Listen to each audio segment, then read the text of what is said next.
Hello, everyone. I'm Jesse, and welcome to another edition of Gen X Thinks. And today I'm going to talk about the 5 reasons why I believe that an apocalypse would be a good thing. And as you can imagine, I get a lot of heat on my pro-apocalypse stance.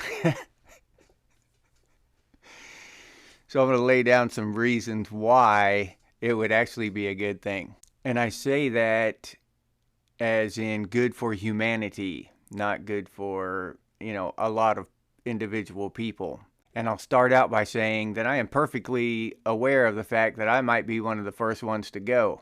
So that's taken into consideration, right? We'll kick this off with number 5, and it's about no one trying to control me. Living in a world like that, there wouldn't be anyone trying to control me. Cops telling you how fast you can drive, governments telling you to pay taxes. Seems like everywhere you go on the TV telling you to get a shot or telling you to do this, constant people trying to gain control over us. And that's like a nagging thing at the back of my head. I don't know about all of you, but for me personally, I've always hated being told what to do. And I'm sure a lot of you have worked at jobs and had bosses or foremen or whatever, managers, who will tell you to do something that you're in the act of you're actually beginning to do. Like you just something simple, reach down to grab a wrench. Before you can reach it, somebody will come up and tell you to grab that wrench. And I don't know if that's maybe just not paying attention to what the hell is going on. The dude's already grabbing the wrench, so I don't need to tell him. Or maybe it's just trying to exercise control. But either way, that kind of shit just makes me so mad. I despise being told what to do. I always have, and I probably always will. I don't like being controlled. It's like a cheese grater against my skin, someone controlling me, trying to control me, and I can't stomach it. So that would be one of the top reasons why I would hope for an apocalypse. Number 4, no one would be trying to rob me from a boardroom or an office. Yeah, somebody probably try to rob me with a gun or something, and to me, I'd much rather prefer that. I'd rather someone put a gun in my face and, hand me your wallet or whatever than have these people in these boardrooms making these decisions who don't work a day in their lives, or these politicians just decide to raise our taxes and this kind of shit, taking my money that I earned just because they want more of it. It's simple robbery. If I did that to one of my neighbors, I'd go to jail. And in 99% of these instances, I'd go to jail. If I just, implemented a tax on my neighbor and said, to live here in this neighborhood, I'm going to do X, Y, Z from now on, and you're going to pay for it. But it gets done to us, and we're okay with it. And I say we as in society, right? Not each individual, because obviously I'm not okay with it. But of course, just like there are consequences for going against it. They've got muscle to enforce these robberies. They're not giving you an option, because if they gave us an option, none of us would pay. That's the opposite of freedom.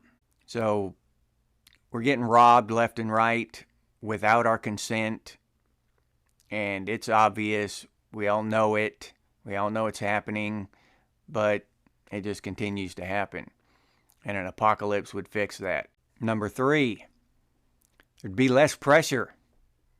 It would just be succeed or fail, survive or don't. That would be it.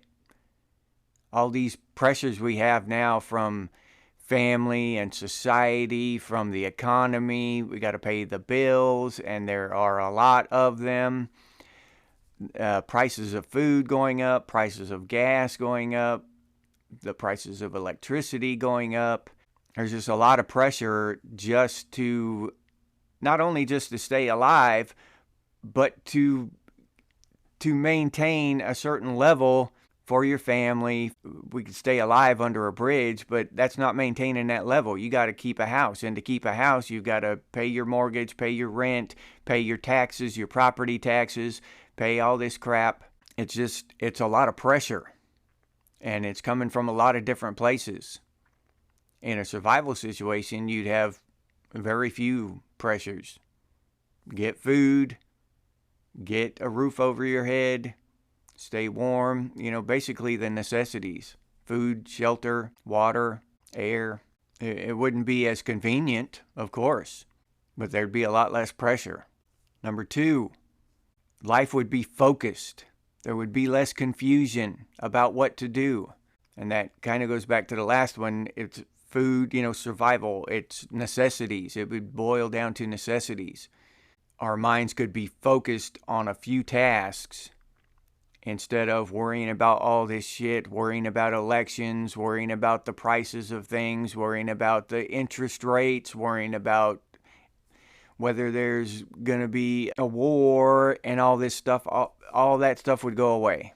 All these worries and confusion. It's a mind-boggling amount of stuff that we have to worry about now, that we're being told we need to worry about. And a lot of these things that we're being told we need, we would find out that we don't need them. And some of these things, in a civilized society, we do need. You need them to exist, to, just to get along, unless you want to just walk out into the forest, but then you'll probably get arrested. Now, in a post-apocalyptic world, we would see what we actually need to survive, to stay alive, not to get along in civilized society, not to get along in civilization. There's a lot of stuff we do that we don't need to do. So it would just erase all of the confusion and focus our minds and our lives on a few important things. And number 1 is freedom. We would have freedom again. And a lot of people would trade freedom for comfort. That's a lot of people. And that depends on where your values lie.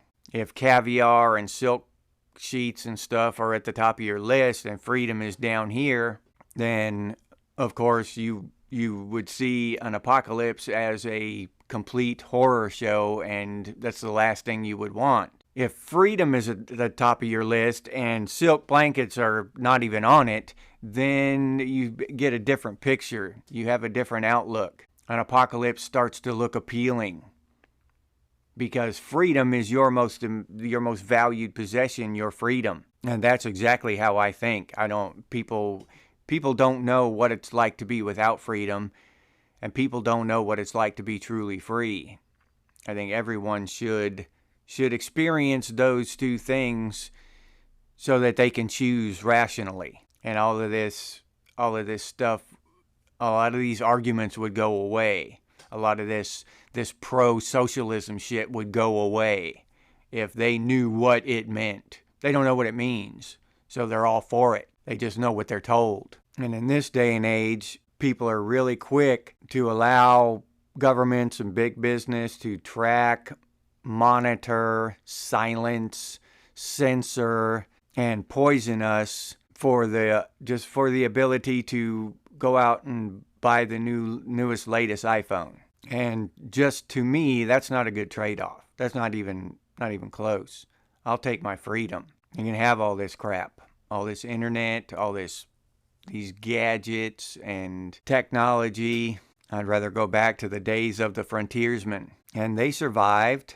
Native Americans, they survived for millennia without all this stuff. So it really cracks me up when I hear people say that, oh, we can't survive. How can you survive without X, Y, Z? Well, people have done it for thousands of years. What makes you think we can't now? And that really cracks me up. And those people that lived back then, they were happy. If you don't know about something, then you can't feel the loss of it. These people are talking about the loss of all this civilization and technology and politics and all this crap media. They're talking about the loss of all that stuff. Now, if they never experienced it, they would realize they would be much happier without it. And I'll leave you there with that. If you'd like to become a member of Gen X Thinks, I'll leave that link down in the description, or you can go over to the channel page and join up there. If you'd like to support the channel, you can hop over to Buy Me a Cup of Coffee and buy me a cup of coffee. I'll put that link down in the description. If you're interested in Gen X gear, you can head over to Redbubble, and we've got some cool stuff over there. T-shirts, sweatshirts, coffee mugs, stickers, all kinds of cool stuff. Gen X and Gen X Thinks branded stuff. And I'll put that link down in the description too if you're interested. Also, you can hit that super thanks button down there. Another way to support the channel. Thank you for those of you who do that. I really appreciate it. If you have any ideas for future episodes of Gen X Thinks, please put those down in the comments, or you can go over to the channel page and send us an email. And as always, stay frosty, Gen X, and I'll see you on the next one.